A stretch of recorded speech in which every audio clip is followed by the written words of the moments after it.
feliz, né? Ele devia ser ali, tá no calendário o ano inteirinho, né? Uma data que a gente devia ter ali na agenda para refletir, principalmente para pensar o que a gente tem feito para fazer a sociedade viver de forma coletiva, inclusiva, humanitária, né?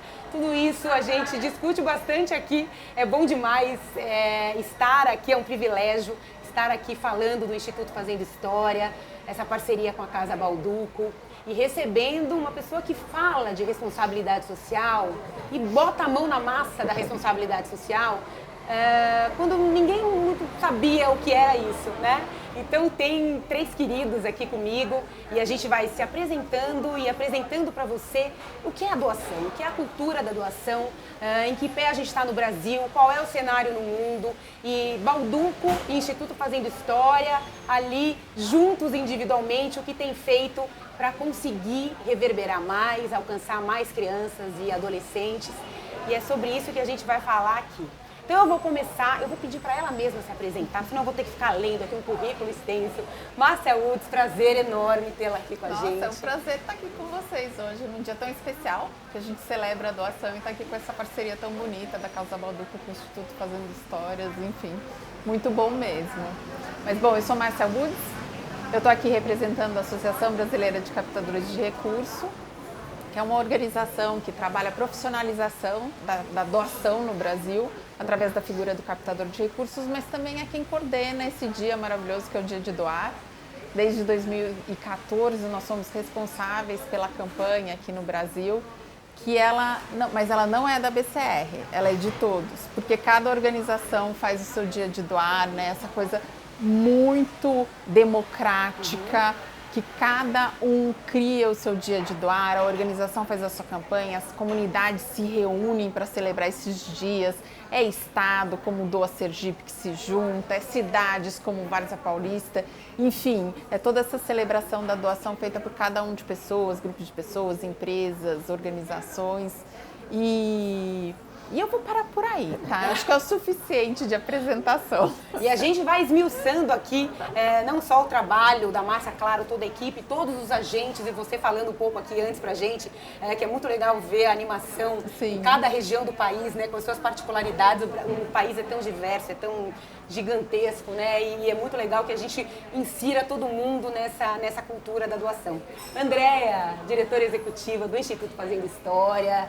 Fazendo História, Andréa. Fazendo História. Bom, primeiro eu queria agradecer a Balduco e você, Márcia, você também, Rê, por essa parceria, né? Que é uma parceria muito potente para o Instituto Fazendo História, mas eu acho que para todo o terceiro setor, né? Para a gente ir aí instituindo essa cultura da doação que hoje beneficia o Instituto, mas também vai beneficiar outras organizações e as causas que essas organizações apoiam. Então, super obrigada pela parceria. A gente vai contar daqui a pouquinho o que o Instituto tem feito, quais são as metas, como é que a gente vai ajudar para todo mundo bater as metas, né? Porque afinal de contas é o que a gente está fazendo aqui. Paulo Nardamone. No Grupo Balduco, há quanto tempo, Paulo? Foi outro dia, são 21 anos. Né? 21 anos, o Paulo cuida da sustentabilidade, das casas do Balduco, do grupo, de tudo. É um ativista também da inclusão, né? O cara que está sempre aí topando acompanhar o movimento do mundo. Tá bonitinha essa apresentação, Paulo? Eu acho que ela está até exagerada. Assim, a gente faz o que a gente... Aproveita! Você está muito generosa. Mas é do lado, eu acho que tem isso, né? Eu estou lá há 21 anos, é uma empresa é familiar de fato, é uma empresa, né, de uma família. Eu acho que essa energia está muito dentro do que a gente faz, né? Então a parceria com o Instituto Fazendo História e ainda mais num programa voltado à família, tem tudo a ver com a nossa origem, com a nossa história, com a nossa cultura e com aqueles valores que a gente vive lá mesmo no dia a dia, né? Então, e a importância, falando do Dia de Doar, a importância desse ato de generosidade e de contribuição, de fato, para você dividir um pedaço daquilo que de verdade você tem como entidade, né, como grupo econômico e fazer isso de verdade gerar benefício para mais, né, para mais gente, de uma maneira mais fluida. Então, a gente está lá com isso e Dia de Doar para a gente é uma data super, super importante, porque além de estar de alguma maneira contribuindo com o Instituto e fazendo parte desse movimento, é fundamental para a gente sensibilizar internamente os nossos colaboradores e de verdade fazer cada vez mais com que as empresas se sensibilizem com isso também, não só a nossa, mas as outras. Márcia, você está há 20 anos estudando todo esse cenário, né? Olha, ela falou a idade aqui também, tá vendo, Paulo? Não é só com verdade, você não, tá? É verdade. Estamos aqui nos 20. De lá para cá, desde que você começou, primeira coisa, por que você quis atuar nessa área? O que te movia? Olha, essa é uma história bacana, né? Eu era que nem o Paulo, assim, dessa área de marketing, né? Me formei comunicadora social. Mas aí, por uma razão pessoal, eu fui morar na Austrália. Aí lá eu tinha um vizinho que trabalhava na Cruz Vermelha, ele era diretor executivo da Cruz Vermelha, eu fui ser voluntária. Aí eu me apaixonei pela causa humanitária, né? Enfim. E lá era bem humanitária mesmo, né? Ajudando o pessoal em crise. Naquela época que teve um terremoto no Timor-do-Leste, lembra? Nossa, enfim, foi bastante aprendizado ali. Daí eu falei, não, quando eu voltei para o Brasil, eu falei, é isso que eu quero trabalhar, é nisso que eu quero fazer. Daí, enfim, transformei minha carreira, né?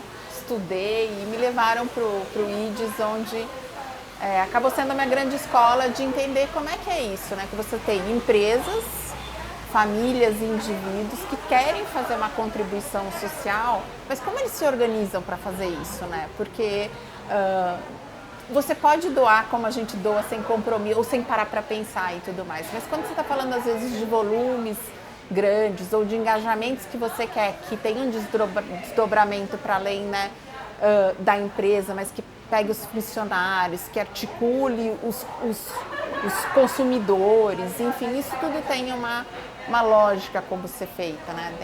E se você visa ainda mais uma doação que transforme a realidade daquela temática que você queira contribuir, então você precisa ter um olhar cuidadoso de analisar o contexto, de ver onde você vai colocar os recursos, que eles sempre vão ser menores do tamanho do desafio, então você precisa ser estratégico para, dentro dessa temática, poxa, dá para contribuir com isso, né, esse recorte e tal. Então tenha um olhar aí cuidadoso desse planejamento. Então foi assim que eu fui me formando e crescendo no setor. E o que a gente vê, vamos dizer aí, desde 2000, é um boom mesmo de engajamento, de empresas, e famílias que se institucionalizam a sua filantropia, né, numa fundação, num instituto. Tipo de parcerias essa, como a Balduco fez com o Instituto Fazendo Histórias, né, em que você usa um produto para viabilizar a doação, daí você consegue engajar o consumidor, então você mobiliza mais gente trazendo para aquela temática, para aquela causa. Então não é só o recurso, é sensibilização para questões que a gente tem sociais no nosso Brasil. Então tudo isso é uma coisa que, nossa, cresceu muito e se desenvolveu no Brasil, né? Hoje a gente tem casos emblemáticos como esse. Quantos anos tem a parceria de vocês? 3 anos. 3 anos. Quer dizer, você vai criando, já vai amadurecendo, já vai surgindo. Então, eu assim, acho que é muito rico quando a empresa e a causa ou o instituto que ela apoia tem uma sinergia e as coisas fazem sentido. Então, assim, para a Balduco, falar de família e ser uma coisa acolhedora, né, que tem a ver, que está no DNA da empresa e tem a ver com o trabalho que a gente faz, a coisa encaixa de um jeito que é mais fácil engajar os funcionários e o público que vai participar, porque isso faz sentido. Porque é verdade, Sim. Né? Exatamente. A cultura da empresa transmitida nos valores, né, Exatamente. que impactam. E o que vocês estavam falando, enquanto o Paulo estava falando, eu falei assim, gente, é de uma família, né, que tem um projeto de família que... E eu, eu sou consumidora aqui, né, sou cliente Balduco, né, mas é a imagem que eu tenho também de entrar na minha família nos momentos de celebração, né, que são especiais, né. Então, eu acho que tem toda essa sintonia e é muito bonito isso. E acho que a doação, né, quando você olha para esse engajamento social, para a doação, ela leva a isso, né? Porque quem doa também se estende nesse processo, né? Então, eu acho que é uma corrente de valores muito especiais que a gente tem em tudo isso e que une todos nós numa outra dimensão, né? Uma outra que não é transacional, que não é só inicial. Você se referiu a esse boom, né, de iniciativas das 2 décadas que você vem atuando nisso, né? E eu acho também que o consumidor, eu não sei como vocês veem, Paulo, mas o consumidor ele também quer consumir produtos, estar envolvido em processos de consumo que lhes diga alguma coisa, né? Que esse processo tem algum impacto na vida das pessoas, e eles buscam, e as empresas foram entendendo. Então, talvez, meio que sem ter muita escolha inicialmente, voltando esse marketing para isso, né, para a responsabilidade social. Quando começou, às vezes o investimento em marketing era maior do que o investimento no próprio projeto, né? Eu fiz algumas reportagens a respeito, já faz bastante tempo, e eu lembro bastante disso. E agora é uma condição para que essa nova geração consuma, né? Então é um movimento, né? Depende, na verdade é isso. Eu gosto muito uma vez eu ouvi um conceito que eu acho incrível, que são dos 3 Cs, né? Ou por convicção, ou por constrangimento, ou por conveniência. Independente de onde saia, seja por conveniência, você fala dos consumidores, da reputação de marca, etc., você usando esse ganha-ganha que a conveniência desses 3 Cs te traz, gera movimento. E aí você gerando esse movimento e esse processo mais social, você começa a se sensibilizar e aí passa para a convicção. E enquanto isso vai crescendo, a roda vai girando e daí de verdade o benefício vai sendo gerado. Então no começo eu até ficava um pouco pensando, mas isso é conveniência, isso é convicção? Estamos agindo assim por constrangimento ou não? E no final chega à conclusão de que tanto faz, que a coisa seja para gerar o benefício, que as pessoas se sensibilizem a partir da doação acontecendo, do ato social acontecendo, e que esse movimento cresça. E as novas gerações, aí te respondendo um pouco, Rê, com certeza, assim, não dá nem para imaginar diferente, né? Quanto você consegue atrair talentos, quanto você consegue de verdade gerar preferência pelos seus produtos e tudo mais. Isso não é ruim, não tem que ter vergonha de falar nisso. Sim. Isso é bom, que isso realmente aconteça e que faça parte do processo de criar um mundo melhor, um mundo mais humano, um mundo mais diverso, um mundo mais inclusivo, um mundo onde as coisas sejam um pouco mais equilibradas, né? Então acho que é esse o grande movimento.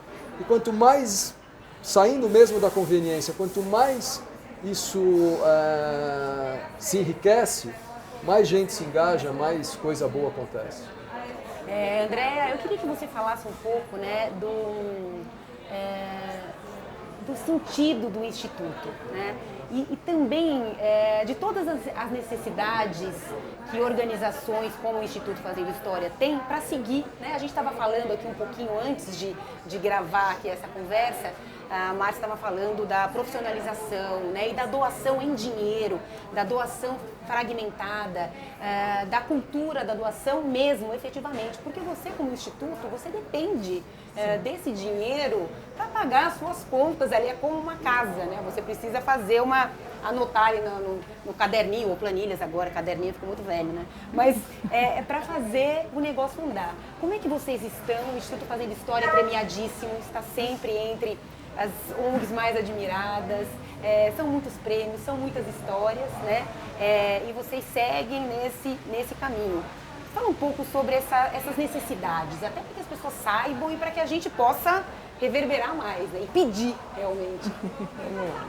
Eu acho que a captação é sempre um grande desafio, né?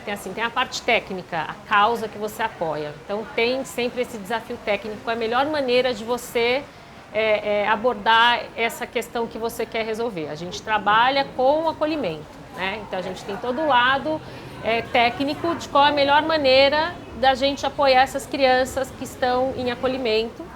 Então isso é uma parte, eu acho que é a que vem primeiro, assim, de você deixar isso muito redondo. Mas aí o grande desafio é como é que você vai manter isso?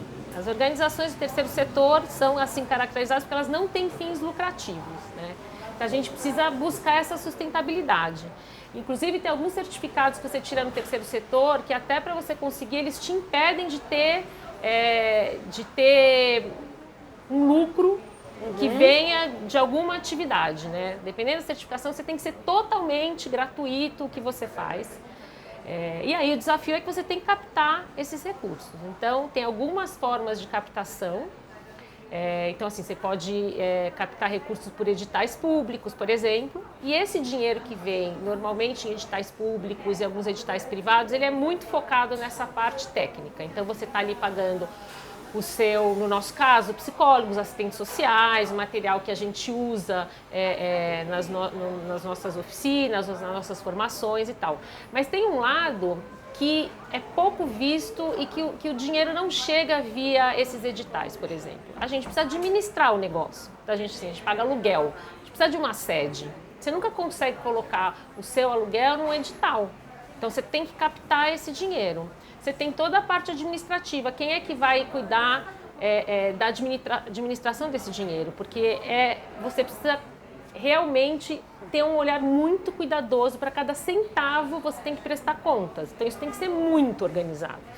Né? A comunicação, você precisa fazer comunicação, porque comunicação faz parte também da parte técnica. A gente que trabalha com defesa, né, dos direitos da criança e adolescente, a comunicação é um braço muito importante, porque é pela comunicação também que a gente vai desconstruindo vários preconceitos, que a gente vai colocando nosso posicionamento, né, técnico, a gente faz notas técnicas, né, a gente faz notas de repúdio, isso é super importante para o nosso trabalho. Então você tem que bancar isso também.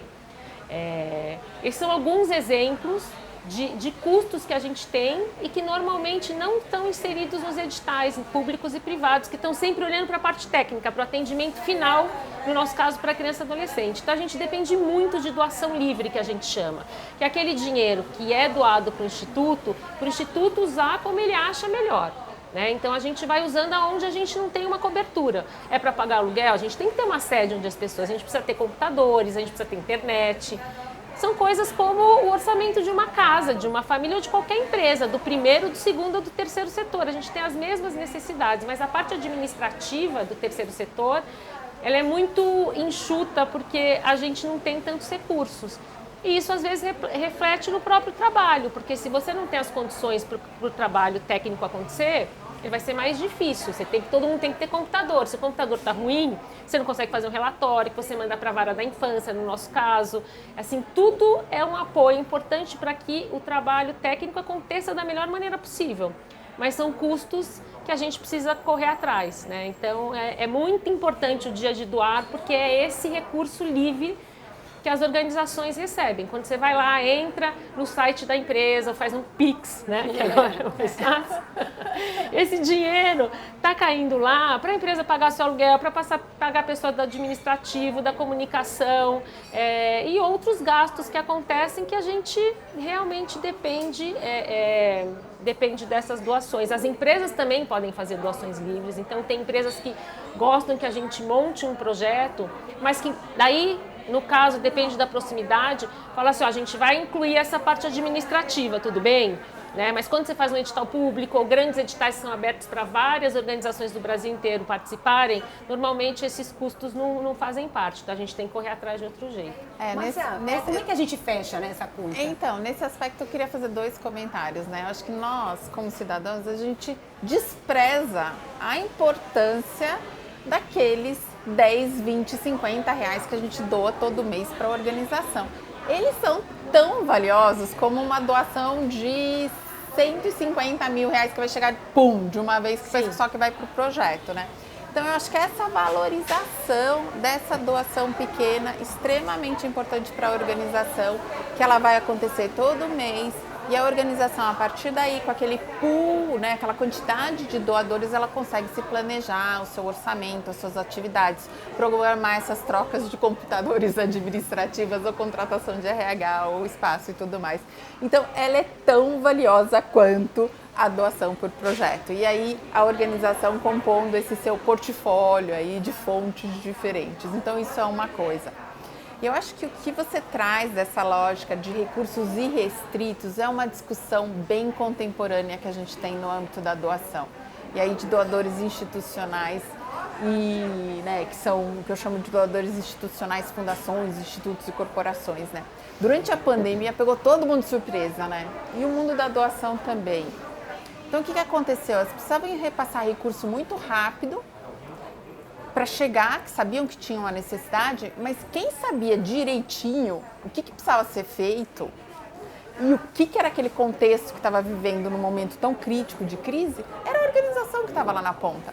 Então aquele doador que estava acostumado a fazer assim, eu vou fazer o meu edital, eu vou falar que eu quero pôr projeto só assim, assado e tudo mais, ele teve que parar e falar assim, nossa, Mas não tem, né? Então foi lá e teve uma relação muito mais legal e horizontal de reconhecimento dessa inteligência social que está no campo e que gente, é mérito disso. Quem está na ponta, trabalhando na ponta, é que sabe o que está rolando, né? Exato. Não é a gente que está no escritório, o cara que está lá na empresa, que vai entender o que é essa necessidade que tem ali no campo. Só quem está lá vivendo 7 dias por semana, né? Enfim.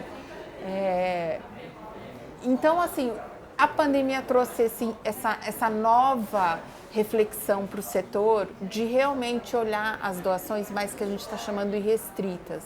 Então, um respeito e uma horizontalidade no diálogo com essas organizações que são parceiras, porque elas é que conseguem viabilizar, transformar aquele recurso que você está aportando em benefício social. Você depende delas e elas que têm essa inteligência do campo, né? Então, foi muito legal, foi um aprendizado que a gente vê que trouxe para o setor essa reflexão.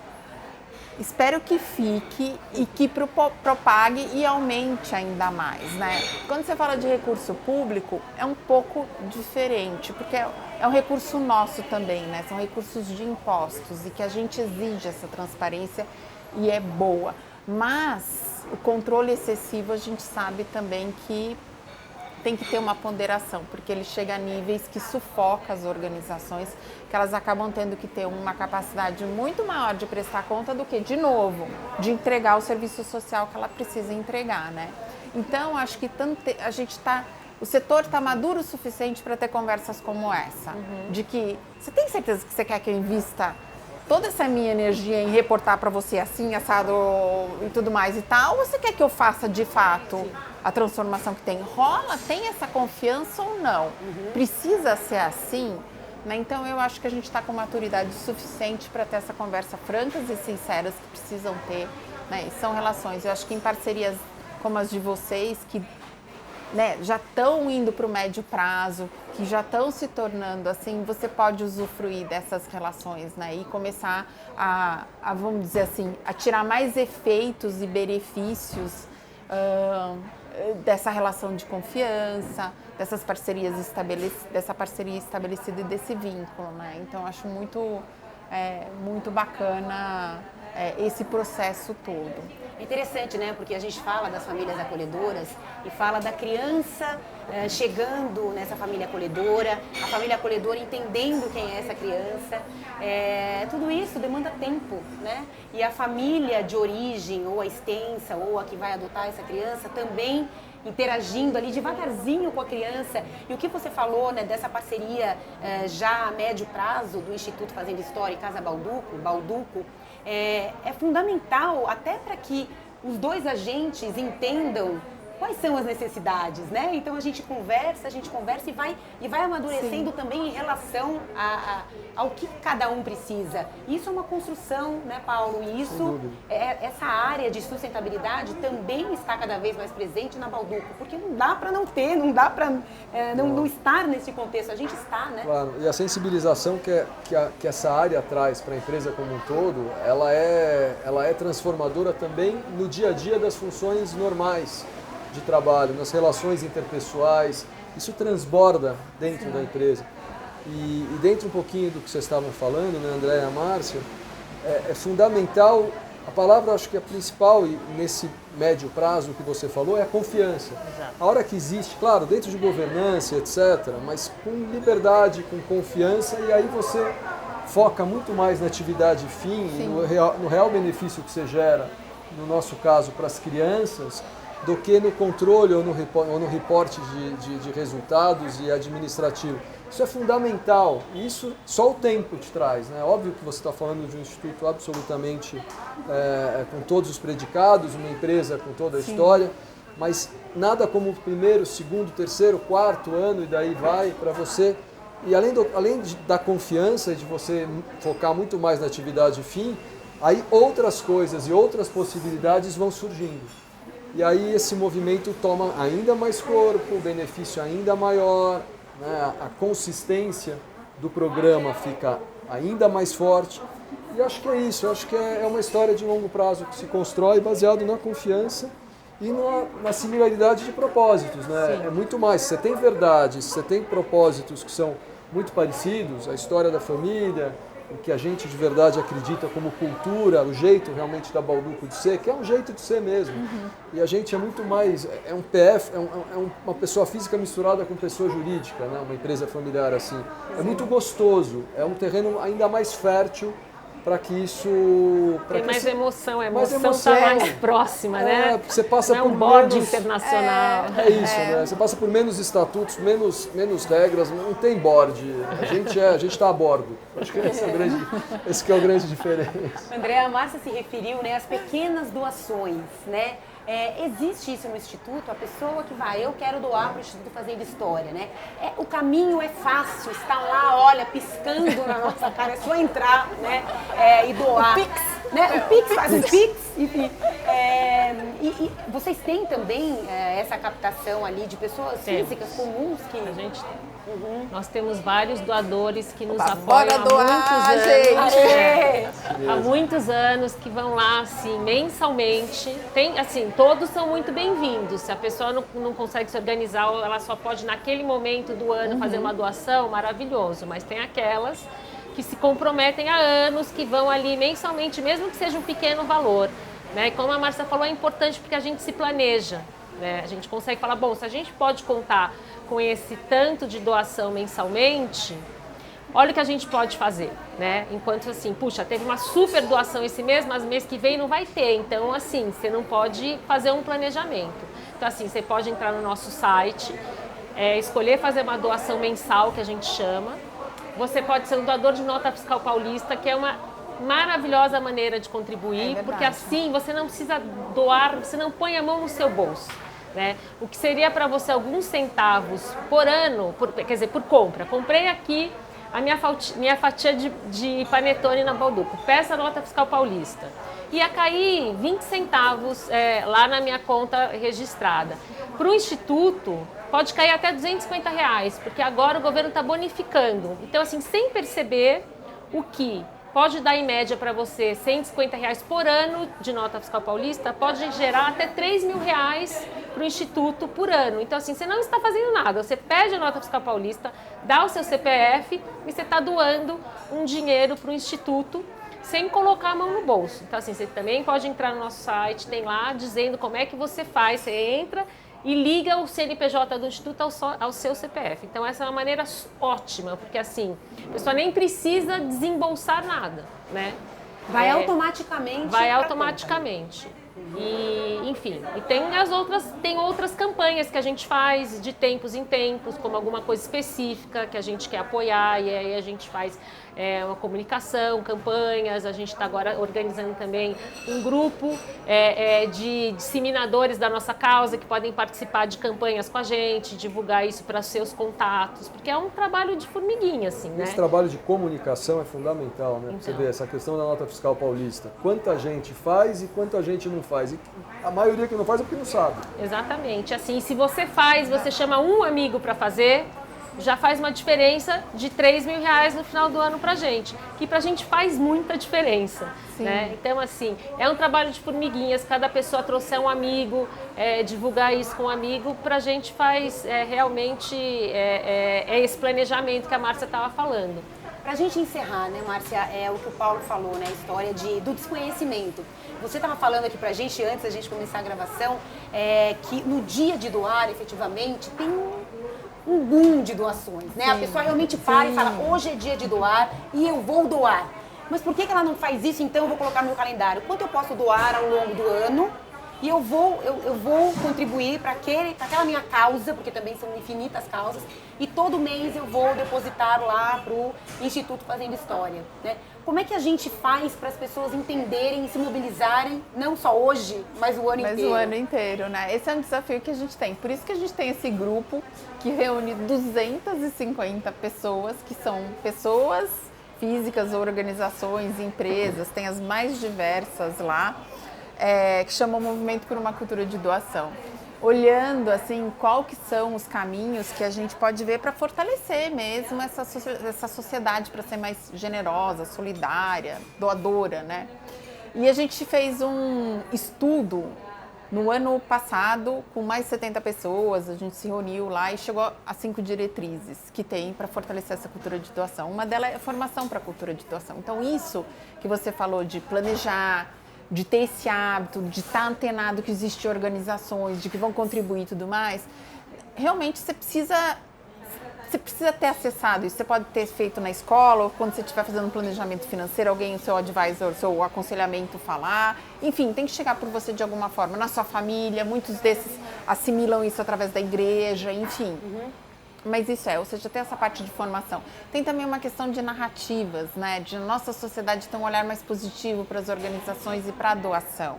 Tem uma questão das próprias organizações que elas precisam ser fortalecidas para elas conseguirem ter suas estruturas, para até gerenciar e solicitar melhor essas doações. Tem uma questão de arcabouço legal no nosso país, né? Que a gente ainda tem imposto sobre doação aqui no Brasil, que é um imposto estadual, e para algumas causas ele incide. Aqui no estado de São Paulo, 4% se você doa acima de um valor. Isso é um desincentivo gigante, né? Então, acho que tem essa parte de infraestrutura legal. E tem a parte da própria infraestrutura do setor. Então, fazer doação via Pix facilitou muito. A gente viu uma grande adesão das organizações. Ao mesmo tempo que ter essas plataformas de doação, formas mais ágeis de doar, ou seja, essa infraestrutura que processa tudo isso, quer dizer, tem. Então, nessas 5 diretrizes, a gente vê uma forma de incentivar essa cultura, fortalecer e fazer com que a nossa sociedade seja cada vez mais doadora, né? E se torne um hábito. Doação todo dia, mas enfim, de forma planejada. Todo dia, se quiser doar todo dia, tá você ótimo. pode conversar na mesa do jantar comendo um panetone balduco, entendeu? A doação que você está fazendo para o Instituto, fazendo história. É isso que a gente quer como sonho de consumo, assim, como sonho de uma sociedade mais doadora. E tem, acho que, um trabalho importante das organizações assim também, que é essa mesma confiança que você tem com parceiros, né, com os outros, primeiro setor, segundo setor, enfim, que você também tenha com o seu doador, que você se comunique com ele, que você preste contas, né? Que você mande regularmente um boletim onde você está contando o que você está fazendo, né? Porque ele precisa saber também, ele quer saber onde o dinheiro dele está, o que o dinheiro dele está ajudando a gente a construir. Então também, uma vez que essa pessoa doa, entrou em contato com a gente, doa para a gente precisa manter uma relação muito próxima e de confiança para que essa relação seja mais duradoura, e que nos apoia ao longo do tempo. Então a gente também tem que cuidar disso, né? Não adianta assim, caiu lá a doação, eu não dou nenhum retorno, não é só uma questão de agradecer, é uma questão de realmente prestar contas também, né? O que está acontecendo com a sua doação que chega aqui para o Instituto. Então a gente é uma coisa que a gente tem cuidado bastante, de ter uma comunicação muito doa, próxima. Ela genuinamente quer saber daquela causa. Sim. Então não é nem assim, é isso, saber o que está acontecendo, celebrar cada vez que uma criança é acolhida, né? Então é compartilhar mesmo dos resultados. E pode entrar no site da organização, olha se essa organização tem ali uma auditoria, as contas têm que estar sempre disponíveis, tem que ser tudo muito transparente para que essa cultura da doação se fortaleça. O segundo setor tem que se fortalecer, o terceiro setor tem que se fortalecer muito para que isso, né, a gente tem que estar realmente fortalecido, que essa transparência seja incentivada. Então você tem selos, né, que garantem que aquela instituição, uma instituição idônea, quanto mais transparente for, mais fácil para todo mundo participar. É isso, o importante é participar, né? Não ter preguiça, porque muitas vezes, não sei, mas não sei como é que faz e tal. Aqui a gente está explicando tudinho e fique ligado porque a gente está sempre explicando, sempre trazendo informação, né, para você entrar nesse universo da doação, que pode parecer um ato individual, muitas vezes é o ato em si, mas é coletivo, é o que a gente quer, né? A gente vai colar na Márcia para ficar entendendo todos os números, né, que ela tem para nos dar ali, debruçada em planilhas, e a gente volta sempre aqui para contar com a sua doação também. Gente, muito obrigada, adorei. Obrigada, Balduco, Instituto Fazendo História, por me convidar mais uma vez para estar aqui. Eu não largo não isso aqui, gente. Um beijo, gente. Tchau. Obrigada. Valeu, obrigada.